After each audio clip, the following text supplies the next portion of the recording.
తెల్లపల్లిలోని తిమ్మాపూర్ గ్రామానికి చెందిన పోల్దాస్ వీరస్వామి స్వయం కృషితో బతుకు తెరువు కోసం తన పొలంలో కోళ్ల ఫామ్ వేసుకుని జీవనం గడుపుతున్నాడు. నేడు మధ్యాహ్నం ఫామ్ దగ్గర ఎవరూ లేని సమయంలో రేకుల పైన తప్పిన గడ్డి ఒక్కసారిగా మంటలు ఎగిసిపడడంతో పక్కన పశువుల కాపరి చూచి ఫామ్ యాజమానికి సమాచారం పంపించగా హుటాహుటిన ఫామ్ దగ్గరికి చేరుకుని ఇతరుల సాయంతో మంటలు అదుపు చేయడం జరిగిందని యాజమాని తెలిపారు.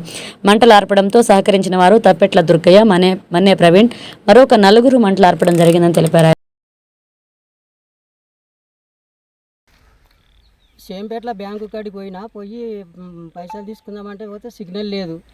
సిగ్నల్ లేకపోవరకల్లా మరీ జరసేపు నిలబడేసరికల్లా ప్రవీణ్ ఫోన్ చేసిండు.